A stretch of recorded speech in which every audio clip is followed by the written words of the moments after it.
बिस्मिल्लाहिर्रहमानिर्रहीम। अस्सलाम वालेकुम नाज़रीन। झूठ की एक बहुत बड़ी सिफ़त है। झूठ के जहाँ पाँव नहीं होते वहाँ आदमी खुद भूल जाता है कि मैंने इस पैराए में पहले क्या बात की है। झूठ के हवाले से इमरान खान साहब अपना सिक्का लोहा मनवा चुके हैं। इसी अमरीकी मरासला जिसकी वजह से इन्होंने पूरा पाकिस्तान में एब्सोल्युटली नॉट, फिर अमेरिका ने उनको उनकी हुकूमत हटाने के लिए कोशिश की। यहाँ से मीर जाफ़र ढूंढे, मीर सादिक ढूंढे, गद्दार ढूंढे, हैंडलर ढूंढे। फिर इस दरमियान में चंद टीवी इंटरव्यूज़ दिए और कुछ मामला फहमी होने लगी इस्टेब्लिशमेंट से, क्योंकि माफ़ी तलाफ़ी मैंने कहा रात को ये माफ़ी मांगते थे पिछले 6-7-8 महीनों में, और दिन को ये उनके तड़िए लगाते थे और कभी कभी दिन को भी खामोशी इख्तियार कर जाते थे। तो वहाँ इन्होंने टीवी इंटरव्यूज़ दिया और फरमाया कि असल में मेरे निकलने की जो वजह है वो ये है कि एस्टेब्लिशमेंट ने मेरा साथ छोड़ दिया था। कभी वो कहते थे न्यूट्रल होने का मतलब है जानवर होना, आप मेरा साथ दें। अभी तक कोई सी बात में मसला है कि एस्टेब्लिशमेंट उनका साथ दे, यानी कि इस हुकूमत को निकाले और उनको दोबारा बैठाए। सलीम साफ़ी के कॉलम के मुताबिक तो बाजवा साहब से जब मुलाकात हुई तो वहाँ तो उन्होंने बरमला इज़हार किया कि आप बाप को और MQM को कहें कि वो मेरा साथ दें, और फिर मैं दोबारा अदम तमाद है शहबाज शरीफ के ख़िलाफ़ और हम जीत जाएं और मैं उसके बाद असेंबली डिज़ोल्व करके नया इलेक्शन कॉल करूं।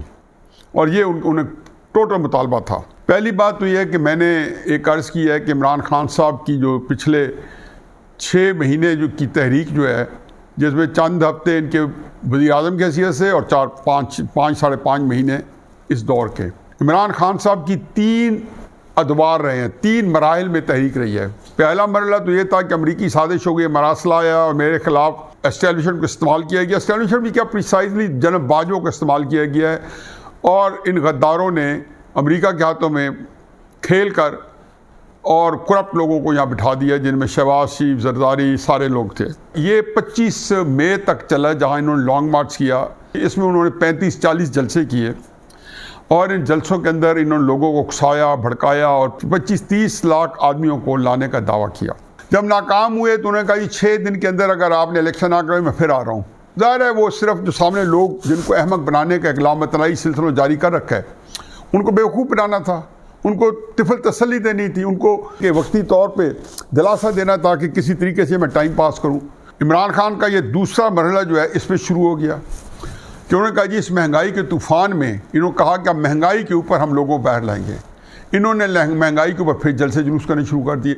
इस दौरान पंजाब के 20 जो है इलेक्शन आ गए, ज़िमनी इलेक्शन आ गए। ज़ाहिर है कि वो सब कुछ इमरान के फेवर में था। महंगाई थी, लोग उकसाए हुए थे। PMLN जो है उसने उन कैंडिडेट्स में बैट किया जो जिनके खिलाफ उनके सारे उम्मीदवार अपने जो थे वो मौजूद थे और पूरा क्योटिक सिचुएशन थी। इमरान खान साहब के हक़ में जो ज़मीनी हक़ाइक़ थे सियासी वो उनके हक़ में गए, वो जीत भी गए। इससे कुछ अर्सा उनके फिर एक नया दम हम आ गया, लेकिन जो वो नताई निकालने जाते वो ना निकले, यानी कि उनके महंगाई के ऊपर भी लोग ना निकले। उनको पता चलना शुरू हो गया, उनके जलसे सुकड़ के मीनार पाकिस्तान से लाहौर के बाज़ारों में आ गए, लिबर्टी चौक पे आ गए, इस तरह छोटे छोटे पार्क्स में आ गए, छोटी छोटी गलियों में आ गए, छोटे छोटे घरों में आ गए।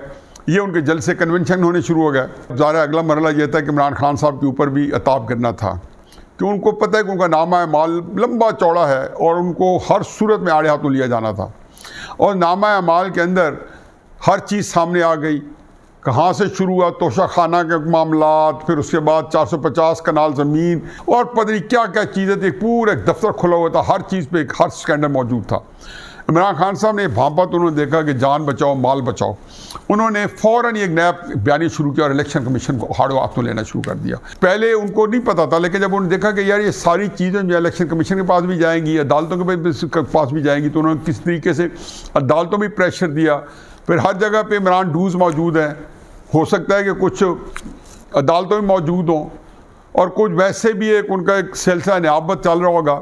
बहरहाल इनको ये एक्सपेक्ट कर रहे थे, ये प्रेशर में लग लिया है। और मैं पहले भी कई दफ़ा कह चुका हूँ, आज से 3-4 महीने पहले भी, कि इमरान खान साहब ने सब के ऊपर प्रेशर डाला, इदारे भी इनके प्रेशर में आ गए, गालियाँ भी खा रहे थे, इमरान खान साहब के आगे बेबस भी नज़र आते थे और वो इस तरह के आदात और हरकत और सकनात कर रहे थे कि जिससे वो इमरान खान साहब के मुताबिक ज़िंदगी गुजारने की कोशिश कर रहे हैं, उसको खुश करने के लिए लगे हुए हैं। इदारों ने हुकूमत वक्त को भी कहा कि इमरान खान को आप हमारे ऊपर छोड़ दें, हम इसका बंदोबस्त कर लेंगे, और उनको भी रोक दिया कि वो कोई उसके ख़िलाफ़ जो सिलसिला केसेस का या मुख्तलिफ चीज़ का जो तहाइफ जो उन्होंने बेचे और उनके मनी ट्रेल ना पहले थी ना बाद में थी, बेचने के बाद में थी, ना डिक्लेरेशन था, जो ओपन एंड शट केसेस थे, ये सारे मौजूद थे।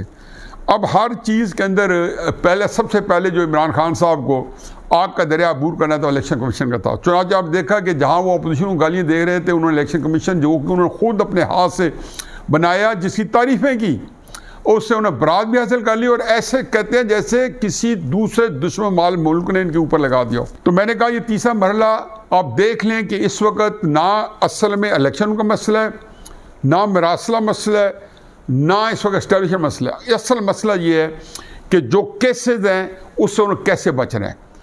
ये मैं उनको क्रेडिट देता हूँ कि वो हमेशा रवैया जारहाना रखते हैं हर चीज़ में। चाहे उनकी कोई बुराई पकड़ लो तो वो कहते हैं, मैं कब कहता हूँ कि मैं कोई शरीफ आदमी था, मैं तो हमेशा कहता हूँ मैं बहुत बुरा आदमी था, मैं अच्छा आदमी बनी हूँ, ताकि हर चीज़ जो है ना उसकी वो जस्टिफिकेशन दे देते हैं, और बुराई करें, किसी किस्म की चोरी पकड़ें, हर चीज़ को जस्टिफिकेशन देते हैं। चुनांचे उनका सारा जो अमल रहा है इस सिलसिले में, ये तीसरे मरहले में, उसमें यही रहा है कि किसी तरीके से जो उनके केसेस आने उनको कैसे मुकाबला करना है। एक उन्होंने रास्ता चुन लिया है अटैक करने का, और उसी के पैराए में इमरान खान साहब हरकतें कर रहे हैं। इमरान खान साहब की पिछले 2-3 दिन की तकारीर ने एक नई हलचल मचा रखी है। जैसे 2 दिन पहले उन्होंने कहा था कि जो कल हमने डिस्कस भी किया कि जी मैं मिडिल स्टम्प उड़ाऊंगा, यानी कि उन्होंने जन भाजपा को मिडिल स्टम्प में रखा, नाम नहीं लिया और उसको उड़ाना था। उसके बाद वो कल यहाँ पे लाहौर में आए तो जितनी तकरीरें की, तकरीर तो उनकी एक ही होती है, उसमें 2-3 फिक्रे होते हैं जो कि वही उसका मतलब होता है कि वो फौज के ऊपर अटैक करते हैं, लेकिन जू मैनी लफ्ज़ में उनका ख्याल होता है मैं नाम नहीं ले रहा, जब मुझे पकड़ा जाएगा तो मैं कहूँगा मैं नाम नहीं ले रहा हूँ। खैर उसके अंदर उन्होंने बताया कि जी कौन बंदे हैं जिन्होंने अमेरिका के ने जिनको इस्तेमाल किया, तो पहले जवाब आया न्यूट्रल, उनकी तसल्ली नहीं हुई।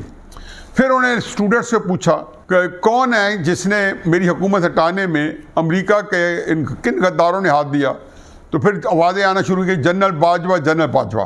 फिर उन्होंने उसकी तहसीन आमेज़ कहा कि गवर्नमेंट कॉलेज यूनिवर्सिटी के जो स्टूडेंट हैं उनके अंदर सियासी शऊर है, यानी उनको पता चल गया। अब पहले मैं गवर्नमेंट कॉलेज को थोड़ा सा एड्रेस करता जाऊँ।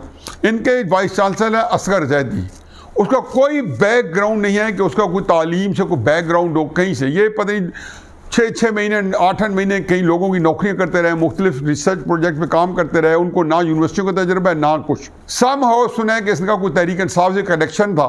इनके कहते हैं कि शोहरत ये थी कि ये इमरान डू थे, उन्होंने दिखा भी दिया, इनको बना दिया गया, और इनके अंदर कोई ना तालीमी काबिलियत है ना इनके अंदर इंतज़ामी काबिलियत है, कुछ भी नहीं है। फिर मत भूलें कि गवर्नमेंट कॉलेज में और पाकिस्तान की सारी यूनिवर्सिटियों में एक जो है हल्फनामा लिया जाता है, एफिडेविट लिया जाता है कि मैं अपनी कोई सियासी सरगर्मी है जो है उसमें नहीं इन्वॉल्व लूँगा। वाइस चांसलर साहब ने ना सिर्फ इमरान को बुलाया, जो कि आज तक वहाँ पे अब बड़े अरसे से यूनिवर्सिटियों में कोई नहीं जा रहा था, इमरान खान को बुलाया और वहाँ कहा कि ये मेरे कायद हैं।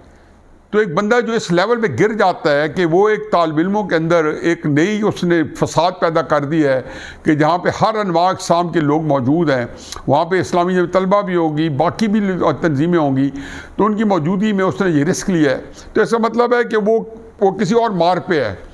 और वो असगर जैदी जो है उसने एक नया पंडोरा बॉक्स खोला और ऐसा काम किया है कि जो नाकाबिल तराफी नुकसान पहुँचाया है। मैं अपने तौर पे खैर इस बहस में नहीं पढ़ते कि तालीमी सरगर्मी सियासी सरगर्मी होनी चाहिए नहीं होनी चाहिए, मैं तो इसे हक़ में हूँ। मैं तो खुद तलबा यूनियन का सदर रह चुका हूँ, इस्लामी जमीयत तलबा के साथ मैंने बहुत अपना सारा तालीमी दौर बड़ा एक्टिव गुजारा है, और मुझे पता है कि जी उसमें बहुत ही एक मुस्बत असरात रहे हैं, होने चाहिए। लेकिन गवर्नमेंट कॉलेज के अंदर जब इस्लामी जमीयत तलबा या दूसरी तंजीमें भी हिस्सा लेती थी उनकी यूनियन के इलेक्शन में, जब इनकी इजाज़त थी 70s में, तो भी तंजीमों के नाम पे नहीं ले सकती थी, वहाँ इतनी सख्ती थी। गवर्नमेंट कॉलेज यूनिवर्सिटी लाहौर की ऐसी तैसी फिरी हुई है। ये बंदा जो है उसके अंदर इसने इमरान को बुलाया है सिर्फ अपने आप को वहाँ पे परवान चढ़ाने के पनपने के लिए। इमरान खान साहब को यही लोग अच्छे लगते हैं। चुनांचे आप देखेंगे कि वज़ीर सेहत लगा दिया तो वही लगा दिया शौकत खानम में से जो उसके गुण गाए, उसकी खुशामद करी, अपना ज़ाती मुलाजिम या अपना कज़न है नुशवा बरकी, सबको पता चल गया कि इमरान खान की कमज़ोरी है कि उसकी खुशामद करो, उसके गुण गाओ। ये सारे कसीदा खां वहाँ बैठे होते हैं और ये बाद में बताते हैं कि जी हम तो वहाँ इक्वल फुटिंग पे हैं। वहाँ पे सिवाय इमरान खान साहब की कोई शक्ल दिखाई नहीं जाती। अब उन्होंने आज उलमा मशाइख को भी किया हर जगह पे, तो आप उसमें देखें कि इसके अंदर इमरान खान साहब के अंदर एक चीज़ देखें कि उन्होंने आखिर वहाँ पे कई उन्होंने शोशे छोड़े। बार बार इनको बताया गया है कि जी जो अगर बताया गया है तो हदीस में कि 1,24,000 पैगंबर आए थे, आज भी 1,40,000 कह रहे थे पैगंबर। और किन के सामने जो नाम नहाद उलमा और मशाइख बैठे थे, वो कितने जाहिल होंगे कि जिनको ये भी नहीं पता कि मामूली जो आम बच्चे को पढ़ता, पूरा सोशल मीडिया पिछले महीने से कह रहे हैं कि ये बार बार एक दोहरा रहे हैं और कह रहे हैं ये गलत बयानी कर रहे हैं, इनको रोका जाए। लेकिन इस्लाम के ऊपर आज भी उन्होंने बड़ी गलत बयानी की। अच्छा, क्राइसिस क्या है? एक तो तालिब इल्मों के सामने देखिए इमरान खान साहब की सतह का जिनका एक मुकाम है उस मुआशरे में, उसका झूठ बोलना अपने तौर पर एक सानिया है कि एक लीडर जो इमरान खान या नवाज शरीफ या जरदारी या बिलावल या मरीम नवाज, इन लोगों की जिनकी फॉलोइंग है, ये अगर झूठ बोलें तो बहुत ज़्यादती है। इमरान खान साहब यकीन जानो कि आप इसको कभी इससे एवेल्यूएट कर मेरी बात ना सुने कि देखें कि ये तकरीबन 80% तकरीर इसकी सफ़ेद झूठ होती है और इतनी दीदा दलेरी से झूठ बोलता है, इतनी दीदा दलेरी पे कि अगर वो ये कहे कि नहीं मैंने मुगालते बोल रहा हूँ तो फिर ये जाहिल मुतलक है कि जिसको मामूली बातों का नहीं पता और ये बड़ी बड़ी बातें करता है। लेकिन उससे बड़ी बात यह है कि जो सामने बंदे बैठे हैं वो इमरान खान से इतनी अकीदत रखते हैं कि उनके वहम गुमान में नहीं है कि ये शख्स झूठ बोल रहा है। ये निज़ाम ऐसा है कि इससे पहले इसकी करीब 3 मिसाल लोग कहते हैं कि हिटलर के ज़माने में थी जब और लेकिन हिटलर खुद झूठ नहीं बोलता था, झूठ उसका एक वजीर बोलता था गोएबले। हिटलर है उसका फ़ायदा उठाता था और उसके ऊपर अपनी सियासत करता था। और उसमें सबसे ज़्यादा आसान होता है झूठ पे नौजवानों को फरगलाना, क्योंकि उनके पास जब और एक ही चीज़ बार बार सुनाई जाती है तो एक तंग नज़र किस्म की फिक्र हो जाती है, तो उसमें वो पनपते हैं। चुनाचे बदकिस्मती से ये वो इमरान खान साहब जो हैं फजल रहमान साहब के बारे में जो कह रहे थे कि वो रोज़ाना फतवे देता, ज़ाहिर फजल रहमान साहब ने कभी फतवे नहीं दिए, सिवाय इसके कि वो ज़रूर कहते हैं सही या गलत कहना चाहिए, नहीं कहना चाहिए। सिर्फ फजल रहमान साहब नहीं कहा, ये डॉक्टर इसरार साहब नहीं कहा, ये हकीम सईद ने भी कहा है। और ये जब ये कहते हैं तो मेरा ख्याल है कि शायद सही नहीं कहते कि इनके डांडे यहूदी से मिलते हैं। जब आपकी मिसअंडरस्टैंडिंग होती है और फिर आप ऐसे काम होते हैं तो फिर आप यकीनन इस तरह के इल्ज़ामात आप पे भी काउंटर करने पड़ते हैं। आपने उनके नाम लिए, आज शहबाज शरीफ से अभी प्रेस कॉन्फ्रेंस कर रहे थे जब मैं वीलॉग करा रहा था, जिसमें उन्होंने कहा जी कि ये उनको ताने देते थे शहबाज शरीफ साहब को कि ये हर जगह कशकौल लेके जा रहा है।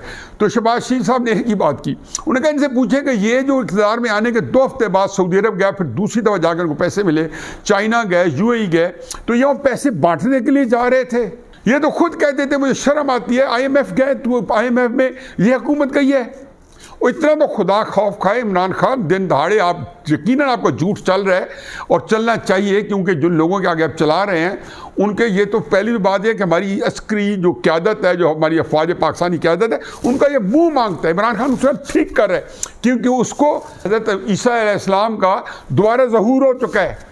ये उन्होंने बताया था 2017-2018 में, उनको तब भी पता था ये शख्स झूठ है, लेकिन उनका ख्याल था कि शायद बेवकूफ़ आदमी टकरिया हम इसको चलाएंगे। आज अल्लाह का लाख लाख शुक्र है, और मैं हमेशा कह रहा था पिछले 3, 4, 6 महीने, 8, 9 महीने से हम जलील होंगे तो हमारे साथ ये हमारी अस्करी क़यादत भी जलील होगी, क्योंकि जो बंदा है वो उसके पास ये फ़न आता है। मैं उसको इस बात का हमेशा क्रेडिट देता हूँ कि ये वो ही कर सकता था, शायद कोई और सियासतदान जो है इस तरह के रवैये से नहीं कर सकता।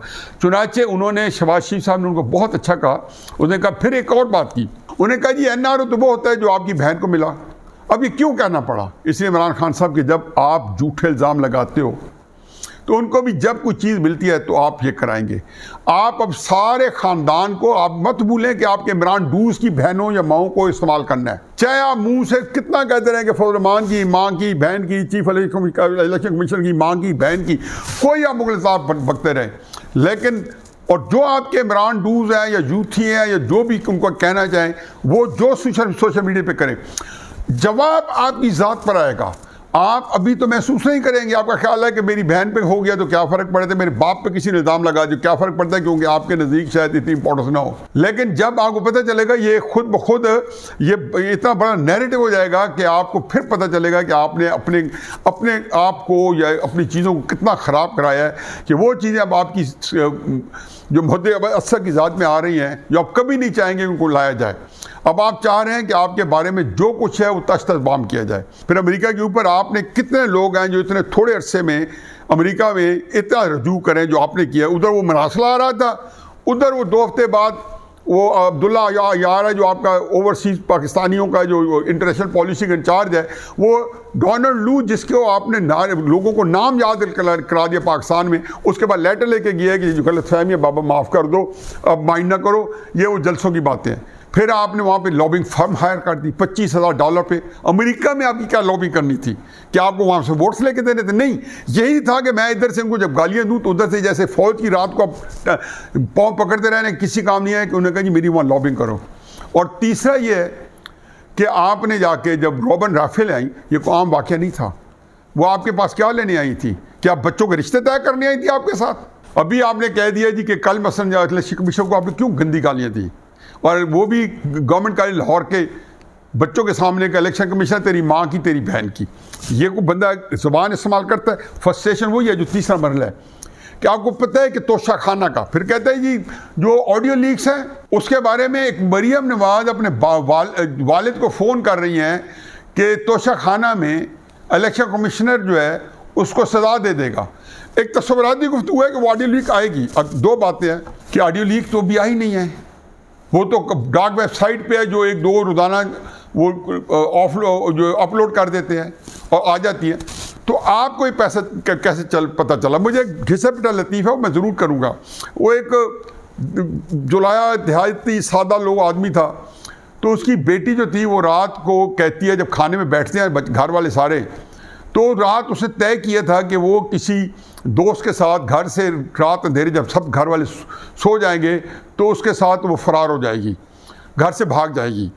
तो वो भी सादा घर था, सादा लड़की थी। उसने कहा जी कि सुबह जब हम जागेंगे तो घर का एक फ़र्द कम होगा। वो चाहती थी किसी तरीके से मैं ये बात जो शेयर भी करूं कि वो शौक ना पहुंचे, तो बार बार कहती थी सुबह जब आप लोग जागेंगे तो घर का एक फ़र्द कम होगा।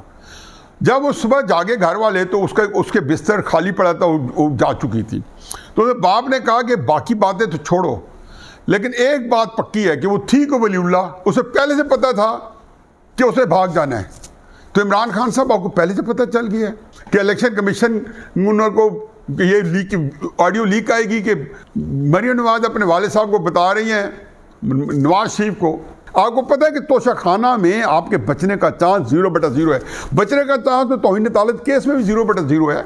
ये तो अलग बात है कि आपके लिए कोई लाडलेपन का जो कोई अलग कानून फ्रेम किया जाए तो आपको बचाया जाए, अलग बात है। आप उसके बाद जितनी बातें कर रहे हैं, बुनियादी तौर पे इस वक्त आपके ऊपर तंगी आई हुई है आपके केसेस की। अब 2-3 बातें हतमी हैं। इलेक्शन आपको नहीं मिलते, इसहाक डार साहब आ चुके हैं, कल वो वजीर ख़जाना का हल्फ उठा रहे हैं, आज उन्होंने सेनेट का हल्फ उठा लिया है। आपके ऊपर एक तकलीफ छाई हुई है इसहाक डार साहब के हवाले से और शहबाज शरीफ साहब के हवाले से, नवाज शरीफ साहब के हवाले से, फजल रहमान साहब के हवाले से। इलेक्शन आपको मिलने नहीं है। आपका मुस्तकबिल मैं अभी बता रहा हूँ कि कितनी दफ़ा पहले बता चुका हूँ, दोबारा बताता हूँ कि पाकिस्तान की सियासत में आपको मुस्तकबिल नहीं है। आपका अपना ज़ाती मुस्तकबिल नहीं है। आपको इस सियासत से फारिग होना है। और 29 को आर्मी चीफ भी शहबाज शरीफ साहब लगा रहे हैं, ये भी आपके लिए एक और ख़बर है। उससे पहले आप या फारिग हैं 2-4 हफ्ते के अंदर या बाद में। इसी इलेक्शन कमिश्नर ने और इसी इलेक्शन कमीशन के मेंबर्स ने आपके बारे में फैसला देना है। आप इसे कुछ नहीं बिगाड़ सकते, क्योंकि जो फैसले हैं वो मेरिट पे आने हैं।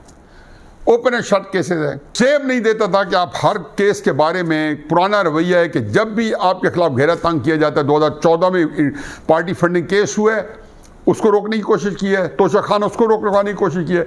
जब भी आपके खिलाफ कोई केस खुलता है आप उसको रुकवाने की कोशिश करते हैं।